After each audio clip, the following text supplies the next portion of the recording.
was a gal from Alabama or Mississippi, and she had this Southern drawl. And I said to her, "Well, you're a real Southern belle, aren't you?" And I didn't know that was a compliment. She go, "Well, thank you, sir." You're watching the Spotlight Network, starring Hollywood's newsman, And if you were just Logan trying to trick Crawford. investigators, they now believe a single member. He works with TV and film legends. And now, Logan's shining the spotlight on the world's top emerging authors and creators. International were abducted. This is Spotlight with Logan Crawford, streaming on Roku, Apple TV, and Amazon Fire TV. What if the most meaningful wisdom in life comes not from grand triumphs alone, but from the strange, funny, frustrating, and beautiful moments in between? I'm Logan Crawford, and right now on Spotlight, we welcome a terrific writer, a terrific man. His name is Charles C. Morgan. He has penned a book you're just going to love. It is called Truly Dumbfounded, Dismayed, and Delighted, a journey of discovery. It is a warm and witty memoir filled with humor, insight, cartoons, and the kind of hard-won perspective that only a deeply lived life can offer. We're delighted to have this very talented author join us here today. We thank the team at Mainspring Books for helping us put him on TV today, and we ask viewers like you to support authors like him by subscribing to our channel and by purchasing his amazing book. The links are below this interview. Charlie, thank you so much for joining me here today. Well, thanks for the time. Great to have you on the show. Let me ask you this, for the viewers who are meeting you for the very first time, how would you describe the journey that led you to write Truly Dumbfounded, Dismayed, and Delighted? Well, life is full of surprises, and my life has been full of all these really weird experiences, like you wouldn't believe. It's like my life's stranger than fiction, and I thought, well, I ought to capture them because people will get the same chuckle out of them my friends do when I tell my stories to them. Absolutely, absolutely. Let's talk about some of your dumbfounded moments. When you look at your book, when you look at your life, when you think back, what are some of those moments you are most dumbfounded? Well, when you're sitting in first class on an airplane and the woman next to you asks you if you wouldn't mind going with her up to Aspen rather than staying in Boulder where you were going, you begin, and you say, "Well, how can I do that? I got to show up where I'm supposed to go." And she said, "Well, you could make a lot of money in Miami." And I'm sitting there thinking, okay, what do you do with that? Wow. Or when your secretary comes into your office and displays full nude photos of her and her husband, what do you do with that? Amazing, amazing. Crazy. Yep. And you and I came of age in an era where I think the workplace was a little crazier than today.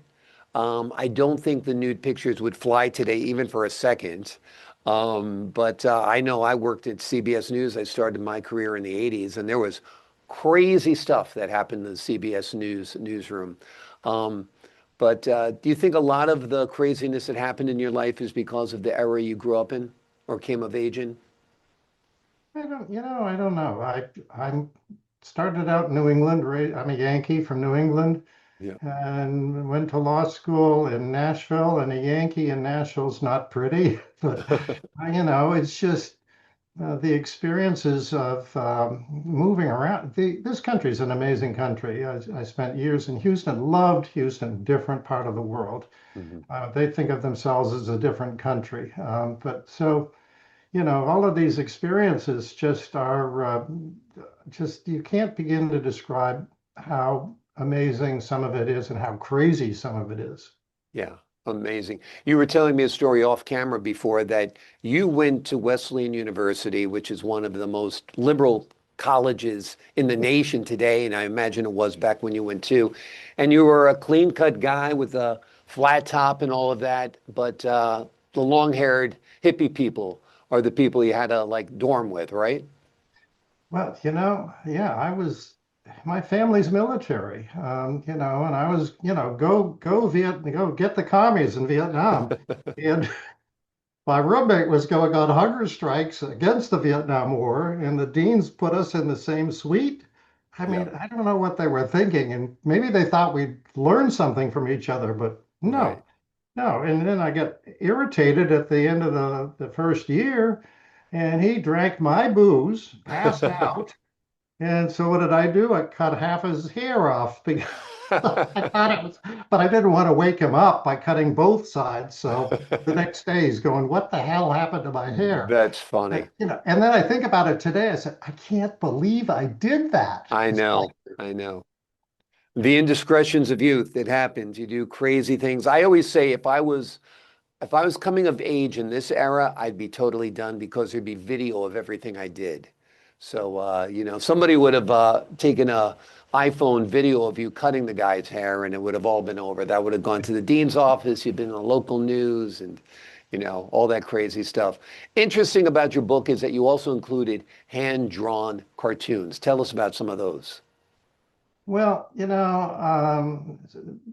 I found cartoon studios, and they're actually British. And adding a little British kind of humor ended up being an interesting story. But, when you've got these experiences and you kind of feel pictures are worth a thousand words. Mhm. So, whether it's, my first boss who was talking to a garden club with his fly open and they're freaking out. I mean, that makes a great cartoon. Or my daughter, my oldest daughter at age 6, up at 30,000 feet, looking out the window, wondering what are all the boxes? I'm going, Corinne, what do you mean? What are all the boxes? All the dead people. So, they came up with this cartoon where she's going, "Yes, I knew it." And she's looking out the window, and there are these caskets with angels sitting on the caskets. What a great picture. Amazing. Yeah, it's a great visual and it gives the book a lot of different perspective, I think. Talk to us a little bit about your law career. Well, I went to Vanderbilt. Vanderbilt was trying to become nationally known back in the late 60s, early 70s. And they got a lot of people from Wesleyan. I think about 8 or 12 of us went to Vandy Law School from Wesleyan. And, law school is like one of those experiences you can't imagine. It's nothing like standing up in the middle of a classroom of 150 people and the professor's going, "Mr. Morgan," and you're going freaking out. So, Oh, and he no. asks you a crazy question. So it was a great experience. And they had a real stadium. Wesleyan didn't have a stadium, so going to see, Vandy play Alabama, it was fantastic. And of course, they're the Athens of the South. I don't know if you know that in Centennial Park, they have a full-size replica of the Parthenon. It's an Wow. amazing building. Amazing. Amazing. Yes, for a Yankee to be in Nashville is a totally different experience and a learning experience. It is. And the Civil War is not dead when you go south of the Mason-Dixon line. People still talk about Yankees. They still talk about the War of Northern Aggression.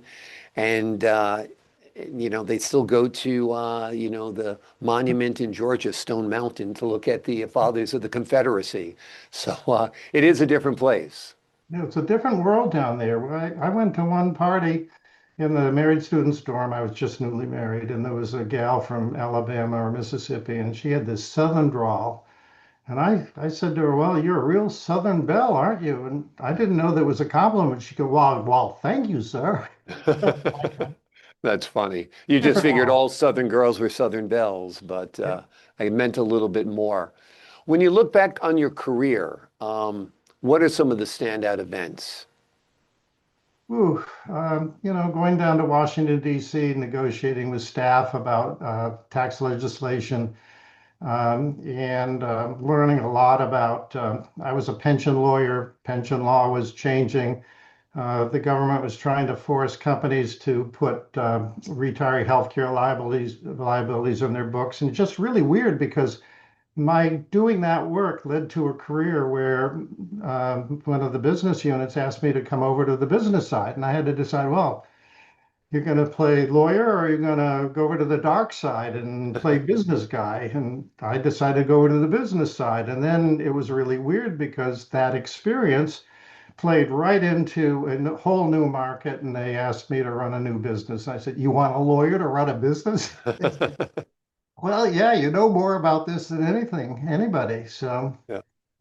and so we built a new product, we built a business, and learned a lot of new stuff.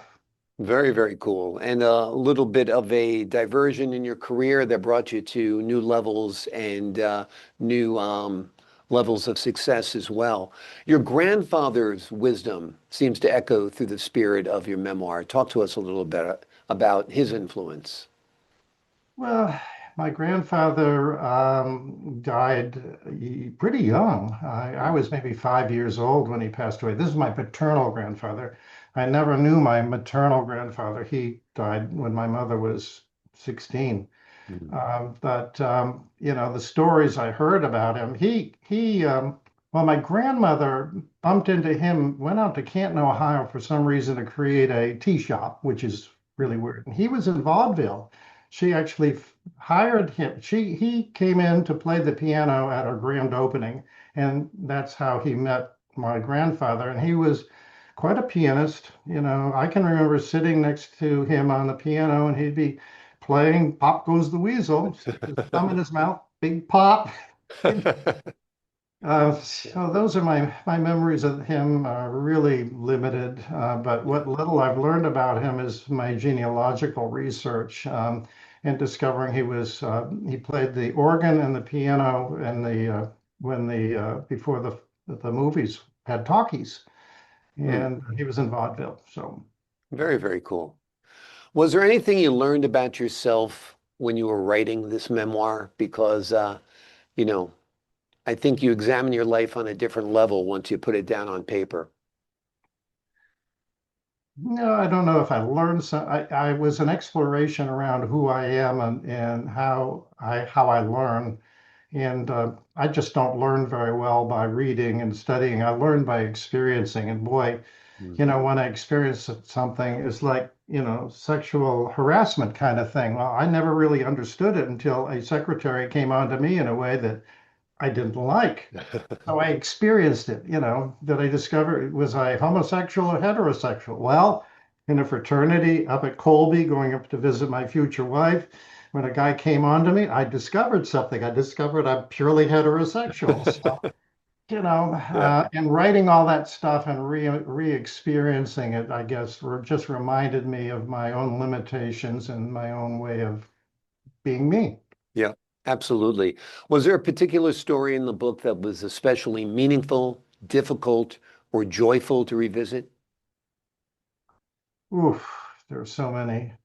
Um, I don't know. I guess maybe sitting in the office of the head of the General Dynamics equivalent of in Russia when I was over there on a tour, helping the government and businesses understand pensions the way they're done in the United States. Hmm. To sit there and look at a fist with a spear on it and a black jet on the top of it, and that was, Gary Powers getting, I said, did Yeah. you build the missile that shot him down?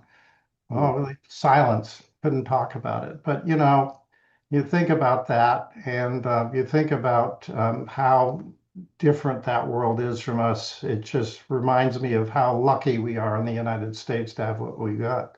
Absolutely. Blessed to live in this country for sure. What role have marriage, family played in shaping your understanding of success, purpose, and fulfillment? I'm sorry, the question? Question is, how have marriage and family played a role in shaping your understanding of success, purpose, and fulfillment? Marriage is a challenge. A relationship that you've got in a marriage requires a lot of work. And it's kind of like the same thing in business. You have to pay a lot of attention to what people are saying. You've got to be careful to address their issues and not ignore them. So marriage and work is very similar in that sense. Hmm. I once had a boss tell me I left a trail of broken bodies behind me because I was too quick to do stuff without listening. And so I've learned that through the failure of my first marriage and the challenges of my current marriage, if I don't really listen, if I don't listen to my peers, I'm on the board of my HOA, my homeowners association here. If I don't listen to all the people here, I'm not going to do the job very well. I'm not going to have a good marriage. So there are a lot of similarities in that. Yeah. When people are done reading your book, what do you hope sticks with them? What do you hope they learn about themselves from reading about your life? I'm sorry, I didn't understand the Sure, I question. was saying, what do you hope people learn about themselves from reading about your life? I don't know. There's a chapter where I wax philosophical, and I did teach a class about the church across the street. So I'm thinking that if people pay attention to those chapters, they might ask themselves their own beliefs. Mhm. Are my beliefs unique? Is there really a God? And what is important? What is ethical? Hmm. And my belief system is that it doesn't matter what Lord, what God you you worship. Yeah, What matters is you follow the ethical precepts of whatever the religion is. And I'm hoping that that part of the book, people will be thinking about that. wonderful, wonderful. The name of the book we've been talking about today is called Truly Dumbfounded, Dismayed, and Delighted, A Journey of Discovery. It is a thoughtful, funny, and deeply human memoir that blends personal stories, family wisdom, professional experience, and heartfelt reflection into a reminder that life, in all its surprising twists and turns, is always worth the journey. Charlie, thank you so much for joining us here today. Thank you, sir. Appreciate it. I appreciate your time, your insight, and the great work you've done on this book. To the folks at home, I'm Logan Crawford, thanking you for your time this time. Until next time. All right. Thank you, sir.